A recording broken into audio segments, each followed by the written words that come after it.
I was 7 months pregnant, carrying groceries up 3 flights of stairs while my husband sat on the couch playing video games. When I finally set the bags down, sweating and out of breath, he looked at me and said, "You're getting disgusting to look at. You better lose that weight fast after the baby, or I'll find someone who actually takes care of herself." His friends laughed through his headset. I just smiled.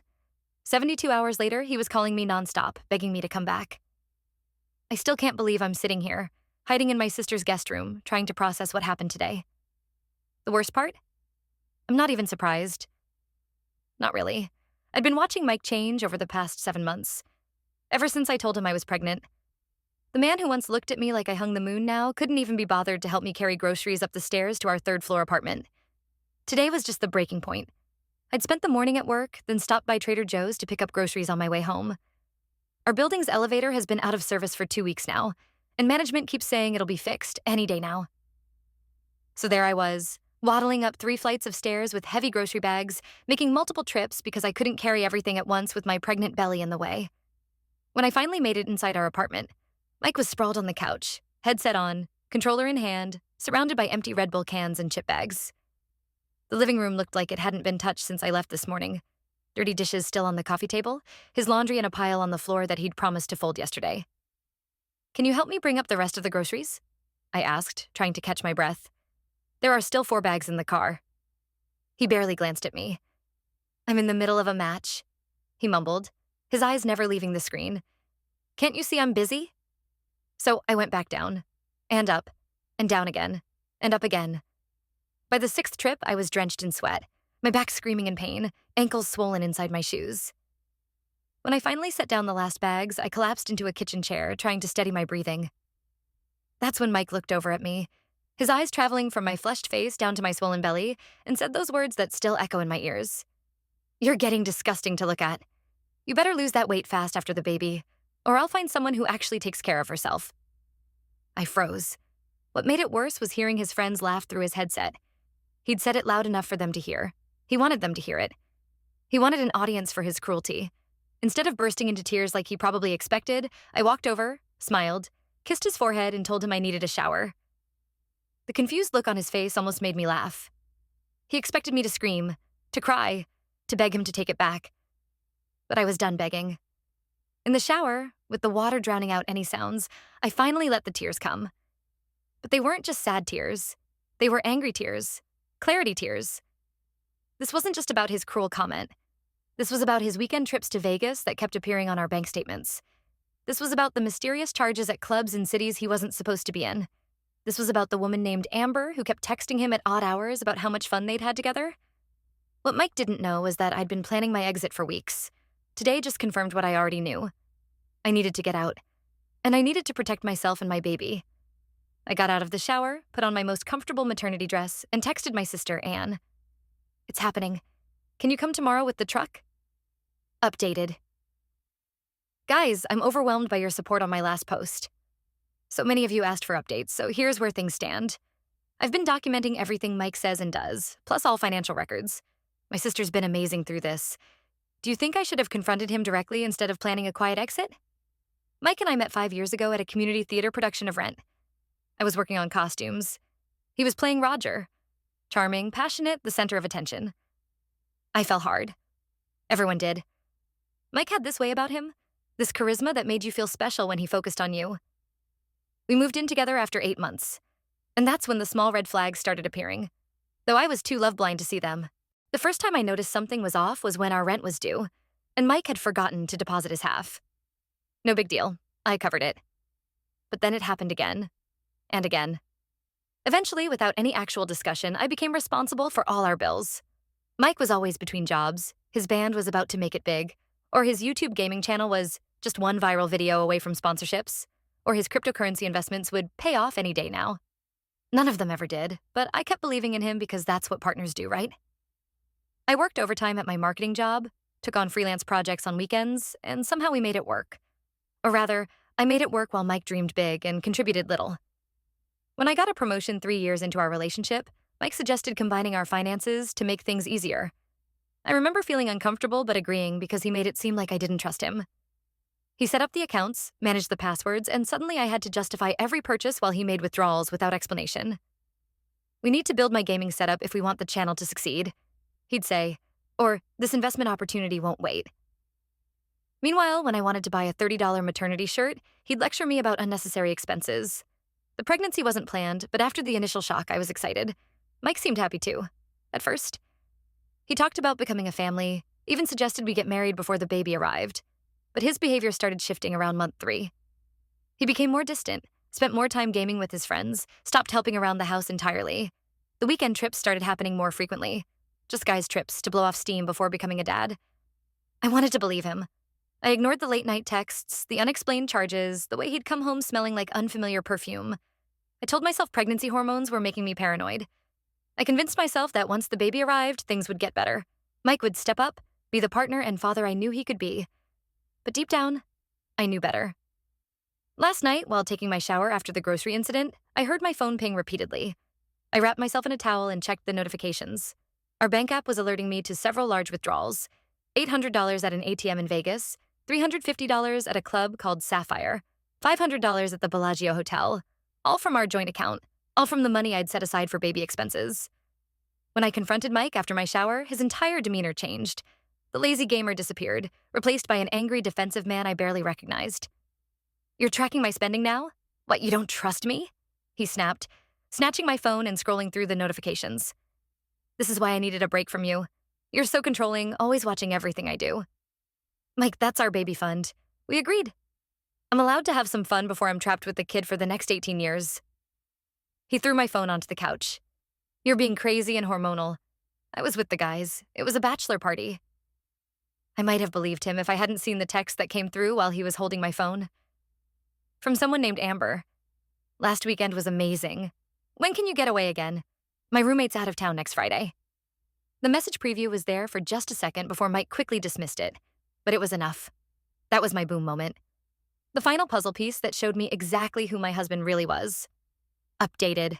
Reading your comments has been incredibly validating. Many of you caught details I didn't mention, like how Mike never refers to our baby, only a kid, or how he sees fatherhood as being trapped. I've secured all important documents and contacted a lawyer. Has anyone else had to plan an escape while pregnant? That night, I lay in bed beside Mike, listening to him snore, feeling my baby girl kick inside me. I placed my hand over her movements, and in that quiet moment, everything became crystal clear. This wasn't just about me anymore. Every choice I made now affected her too. I'd spent years making excuses for Mike, years dimming my own light to avoid outshining him, years convincing myself that his potential was worth the sacrifice. But I refused to teach my daughter that this was what love looked like. I refused to show her that women should shrink themselves to accommodate fragile male egos. What kind of mother would I be if I stayed with a man who called me disgusting while I was carrying his child? What lessons would that teach her about her own worth? I didn't cry. I didn't shake Mike awake to scream at him. I simply made a decision. I would leave, but I would do it strategically. No dramatic exit that might provoke him. No emotional confrontation that could escalate to something dangerous. I would plan, prepare, and protect myself and my baby. First thing tomorrow, I would call Anne. My sister had been telling me for years that Mike was bad news, and I'd defended him every time. It was time to admit she was right and ask for her help. I closed my eyes, not in defeat, but with newfound determination. For the first time in months, I slept soundly, my decision like a shield around me. The next morning, I woke up with purpose. Mike had already left for his shift at the electronics store, the first steady job he'd managed to keep in our 5 years together, though he acted like working retail was beneath him. I had exactly 8 hours before he'd return. I called Anne first thing. "I need your help," I said when she answered, my voice steadier than I expected. What did he do now? The wariness in her tone made me wince. She'd never liked Mike, had seen through his charm from day one. "Everything. Nothing. It doesn't matter. I'm leaving him and I need somewhere to stay." The silence lasted only a moment before she said, "My guest room is yours for as long as you need it. What's the plan?" The plan? I hadn't thought that far ahead, but as I spoke, it formed itself. "I need to secure some things first. Financial stuff? Documents? Can you come tomorrow? He's got a gaming tournament this weekend in Sacramento. He'll be gone Friday through Sunday. I'll be there with bells on. And Emma, I'm proud of you." After hanging up, I went into action mode. First, I called my bank and explained that I needed information about separating joint accounts in cases of potential financial abuse. The woman who helped me, Brenda, was an angel disguised as a bank employee. She walked me through every step, explained what evidence I should gather, and even connected me with a financial advisor who specialized in helping women leave financially controlling relationships. The most important thing, Brenda said, is to create your own accounts at a completely different bank before you make any moves. Men like your husband, they monitor everything. She was right. Mike checked our joint account transactions almost obsessively. I'd have to be careful. Next, I called my OB/GYN's office and explained the situation. I needed to ensure Mike couldn't access my medical information or make decisions regarding the baby. The receptionist transferred me to their patient advocate, who helped me put passwords on my file and update my emergency contacts to remove Mike. By noon, I'd made a list of everything I needed: birth certificate, social security card, passport, marriage certificate for divorce proceedings, medical records, financial records, prenatal care documents, insurance information. Most of these were in our fireproof safe, to which, thankfully, I had the combination. I gathered everything and placed it in a tote bag I'd hidden in the back of my closet. Next, I went through our apartment, taking photos of everything valuable: furniture we'd bought together, electronics, anything that might become a point of contention later. I made notes about what was mine before the relationship, what we'd purchased together, and what had been gifted specifically to me. The most challenging part was figuring out the finances. I checked our joint account, just over $8,700, most of which came from my last 3 paychecks. Mike had already drained a significant portion for his Vegas trips. I calculated what bills were due in the next month and what baby expenses I needed to cover. At 2 p.m., I drove to a bank across town that Mike had never used and opened a new account in my name only. I kept the paperwork in my tote bag. I couldn't transfer money yet, that would alert Mike. But at least the account was ready. When I got home, I made one more critical call: to a locksmith. I explained that I needed the locks changed on Friday while my husband was out of town. The locksmith sounded like he'd heard this request before and didn't ask questions, just scheduled the appointment. The next 2 days were the hardest of my life. Acting normal around Mike, pretending I hadn't seen the text from Amber, smiling when he put his hand on my belly and talked about our little soccer player to maintain the charade of being an excited dad-to-be. I made his favorite dinner, listened to him complain about his boss, and nodded at all the right moments, all while silently counting down the hours until Friday. Friday morning arrived with a strange sense of calm.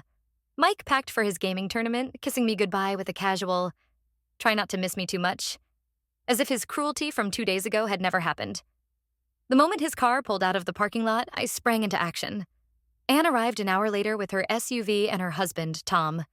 Their faces were set with determination as they helped me load the essentials: clothes, personal items, the nursery furniture I'd bought myself, kitchen supplies I'd need immediately. We worked efficiently, speaking little, aware that time was precious. The locksmith arrived at noon, exactly as scheduled. He changed both locks on the apartment door and gave me the new keys. "Good luck," he said quietly as he left, his eyes briefly flicking to my pregnant belly with understanding. By 3 p.m., we'd moved most of what I needed to Anne's place. I took one last walk through the apartment, making sure I hadn't forgotten anything important. In the bedroom, I spotted the framed photo of Mike and me from happier times, our trip to Yosemite 2 years ago. I left it on his pillow. Let it be the first thing he saw when he returned. Finally, I sat down at the kitchen table and wrote a brief note. "Mike, I know about Vegas. I know about Amber. I know about the money you've been taking from our baby fund. I heard what you said to your friends about how I look. I deserve better than this, and so does our daughter. Don't try to contact me. My lawyer will be in touch. Emma." I placed the note on the table where he couldn't miss it, then walked out the door without looking back. The next part of my plan was the financial separation. Sitting in Anne's guest room, I logged into our joint account and transferred exactly half of the balance, $4,350, to my new personal account.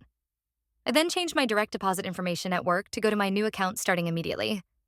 I froze our joint credit cards and reported the Vegas charges as unauthorized, providing the bank with evidence that I had been at work in our hometown when the charges were made hundreds of miles away. By Saturday evening, everything was in place.